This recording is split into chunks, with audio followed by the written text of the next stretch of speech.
E aí, que bom que você está aqui. É o seguinte, há muito tempo eu venho assistindo todos esses escândalos de corrupção, de desonestidade no poder público. Eu sempre me pergunto assim, qual é a grande diferença entre esses caras e eu? E você? Qual é a diferença? O que faz de um sujeito honesto, desonesto? Somos todos corruptíveis? Eu não tenho resposta para essa pergunta, mas quem tem resposta para isso é o Mário Sérgio Cortella, é um cara muito legal que eu admiro pra caramba e eu tive o prazer de conversar exatamente sobre esse tema. Eu tenho certeza que você vai curtir. Olha aí. Grande Cortella, bom. Obrigado por receber a gente. Bom, viu? Bom demais. O nosso papo aqui é corrupção e honestidade. Não estou à venda. Vamos começar Nem sem... eu. Não, nunca. Por enquanto, não. A frase clássica. Talvez. Você diria, mas aí você diria um homem que se vende sempre vale menos do que pagaram por ele. O que diferencia uma pessoa honesta de uma pessoa desonesta? Nós todos somos as duas coisas. A corrupção, ela é uma possibilidade, mas ela não é uma obrigatoriedade. Qualquer um e qualquer uma de nós pode ser, sim, um corrupto. Mas eu não sou obrigado a ser. Não é porque o casamento está em crise no Ocidente que o meu tem que entrar em crise também. Né? Não é porque existe hoje uma crise na religião que a minha religião tem que entrar em crise. Não é um mecanismo de transferência automática. Você e eu somos capazes de deslizes. Você e eu somos capazes de transgredir aquilo que é a decência. Machado de Assis lembrava algo que eu gosto de retomar e que eu uso até em algumas reflexões. Não é a ocasião que faz o ladrão, a ocasião apenas o revela. A condição de ser ladrão ou não é anterior à ocasião.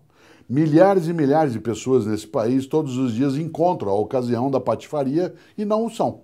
A clássica frase é pobre, mas é limpinho, é rico, mas é limpinho, tanto faz. Isto é, a noção de limpeza, a noção de higiene moral, ela está conectada à escolha. Eu não sou obrigado a fazê-lo. Por exemplo, eu fui secretário de Educação na cidade de São Paulo, portanto fui um gestor público, encontrei a ocasião, né, de tergiversar da moralidade várias vezes e nunca o fiz. Fui tentado a fazê-lo várias vezes. Tive vontade, inúmeras. Fiz, jamais. Por que não fiz? Porque eu não quis. Poderia querê-lo? Sem dúvida. Por isso, de novo, o velho bruxo do Cosme Velho, Machado de Assis. Né? A ocasião não faz o ladrão, ela apenas o revela. Nessa hora, a corrupção ela não é algo que nos induz. Só porque você tem um ambiente onde a corrupção ela tem lugar, então eu também me sinto no dever de fazê-lo, porque do contrário eu sou otário. Né? Claro que não. Né? Há pessoas que fazem boas escolhas. A boa escolha e a má escolha são escolhas. Né? E nesse sentido, a corrupção também o é. Agora, você e eu somos tentados. Você e eu, na vida, já fizemos várias vezes coisas que a gente não deveria ter feito. Que a gente até poderia ter feito, mas não deveria ter feito. E nós fizemos. Uma das capacidades mais inteligentes de alguém é ter feito algo e achar que não deveria ter feito. E, portanto, o nome disso é arrependimento, que é uma coisa de humanos. O humano que faz o que não deve e não se arrepende tem um nome na medicina, chama-se psicopata. Certo? O psicopata é aquele que não tem noção de moralidade, que acha que pode fazer qualquer coisa. Né? A tua área e a minha são áreas onde essas fronteiras são muito estreitas. Você trabalha no campo do teatro, da arte, da comédia, né? E eu trabalho no campo da escrita, da opinião, da filosofia. Às vezes nós nos damos direitos por conta da nossa área, como se não houvesse fronteiras. Claro que há. O que não há são barreiras, mas fronteiras elas existem. No entanto, você e eu, várias vezes na vida, e quem nos assiste também, passamos essas fronteiras. Quando você fala que um pouco aceitar, não haver a noção de realidade, não haver limite nessa desonestidade, tem um pouco de psicopatia. Você considera que os mais corruptos, eu penso na própria classe política, que absolutamente não tem nenhum freio, tem um elemento de psicopatia nisso? Olha, eu até gostaria que fosse, porque se psicopatia fosse, não haveria responsabilidade do indivíduo. Afinal de contas, o psicopata ele precisa ser protegido e proteger a sociedade dele, né? Porque há um desvio de natureza psiquiátrica, portanto é uma doença. Se fosse uma doença de natureza fármaco-biológica, eu ficaria feliz.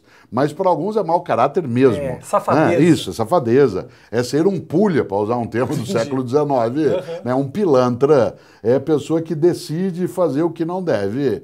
E você diria assim, mas e qual é o limite? Aí é que entra em cena uma expressão que é a ganância.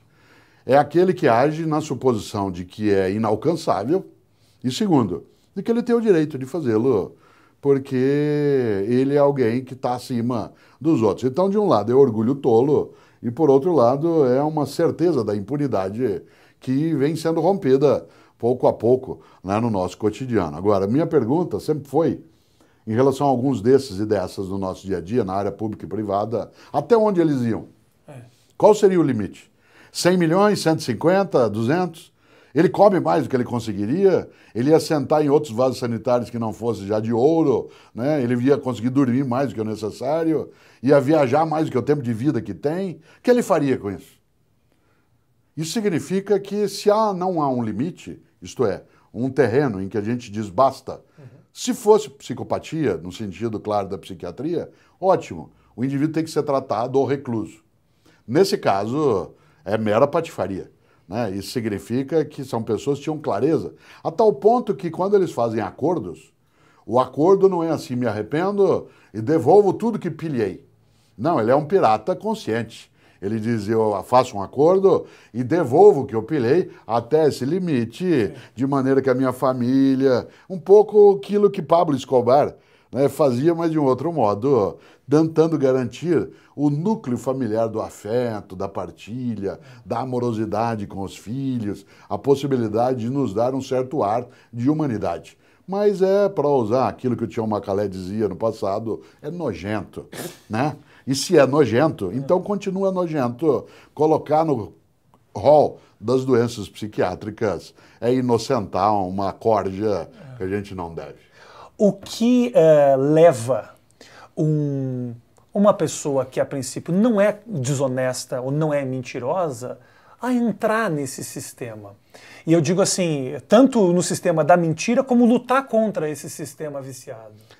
Há dois movimentos aí dentro. O primeiro é o de inconformidade daqueles e daquelas que acham que isso sendo nojento não é aceitável e que se aceitar isso seria degradar-se, né? Portanto, a antiga frase que diz os ausentes nunca têm razão. Nós no Brasil, por exemplo, acendemos a luz depois de muito tempo e notamos que há décadas havia uma rataiada que corria pelo lugar. Alguns ratos a gente pôs lá. Outros a gente não tinha notado, outros nos beneficiaram imensamente, outros nós fomos cúmplices por omissão, mas a gente não pode mais fingir que eles não estão lá, os ratos. O triste hoje no Brasil, para muita gente, é que não tem como não ver. Né? Agora, visto o que se faz. Ora, ou se dá um caminho, que é o que alguns estão procurando fazer, que é de desratizar essa sociedade, ou a outras pessoas que entendem que a vida é assim e se conformam. E tem outros que se recusam a não participar da pilhagem, né? De maneira geral, quando você pergunta o que leva alguém a fazê-lo, é a possibilidade de ter valores, princípios nos quais isso caiba, né? Não há uma razão exclusiva que diga, bom, eu estou fazendo isso porque eu preciso alimentar meus filhos. Isso é diferente. Furto famélico, que é o que a lei define, é quando você o faz porque você não tem alternativa. Porque não tem leite em casa. Você não tem leite em casa. Agora, se você o tem, não é um furto famélico. Nessa hora, o que leva alguém a fazê-lo? Talvez uma incapacidade de avaliar o que é correto e o que não é, e uma suposição que é tola de que ele tem a eternidade, né, para corrigir a sua rota. Como é que... Aí é quase que uma pergunta pessoal isso, né?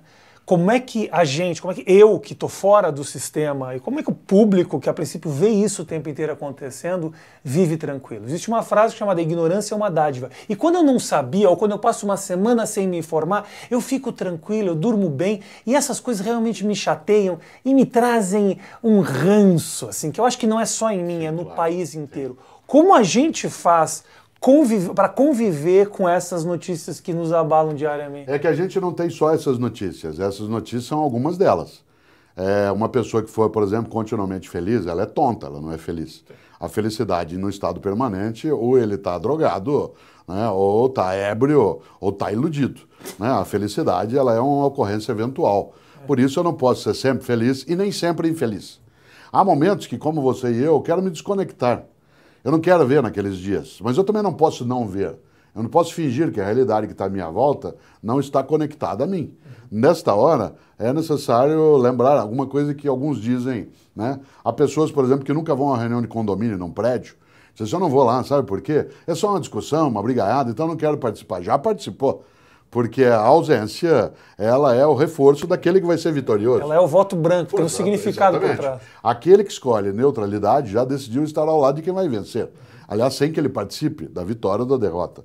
Por isso, as pessoas como a gente, que não estão mergulhadas nisso como partícipes meliantes, mas que estão acompanhando como cidadãos, a gente tem que prestar atenção para ver até que ponto, vez ou outra, eu quero um respiro e, portanto, eu me desconecto da informação apenas para não ter uma dor de cabeça contínua, ou quando isso é omissão, quando isso é algo que faz com que eu seja cúmplice por não participar. Eu não tenho a menor dúvida que a gente não aguenta o tempo todo estar lendo tudo, vendo tudo, mas retirar-se, vez ou outra, é um sinal de busca de sanidade, tal como a gente às vezes sai quando está mergulhando até a área onde tem oxigênio, mas depois volta. Agora, ficar o tempo todo lá de fora da água, subiando, como se não tivesse nada por baixo, é mais uma maneira, né, de ajudar aqueles que estão apodrecendo o que está à nossa volta. E mesmo respirando lá em cima, uma hora o tubarão pega o nosso pé, não tem como... Sim, porque como acontece, a vida e a política, elas são como o mar. Você nunca soube de um peixe que morresse de velhice. Né? Você soube, um peixe morreu, faleceu de velhice, não. Um come o outro. Né? A política, ela tem um pouco isso. O mundo da política é como o mar, não há velhice que chegue. Né? Você é deglutido antes que fique, né, mais velho. Embora nós tenhamos, por exemplo, os tubarões aí, alguns milhões de anos circulando, mas não é o mesmo tubarão. Ele será, assim como ele deglute, ele será deglutido. A vida não precisa ser desse modo, mas ela pode ser. Mahatma Gandhi dizia, olho por olho, uma hora acabamos todos cegos. É uma escolha, é uma decisão. Certo? Lindo. Não por isso. Obrigado. Grato. Obrigado. E aí, curtiu o vídeo com o Cortella? Então faz o seguinte, deixa seu like, clica no joinha para eu entender exatamente que tipo de conteúdo você está curtindo eu produzir neste canal, tá bom, gente? Quer conteúdo novo, quer outros assuntos? Deixa também na caixa de comentários exatamente o que você quer ver aqui, com quem você quer que eu converse, sobre que assunto você quer que eu trate. Tá bom? Grande beijo para você, até a próxima.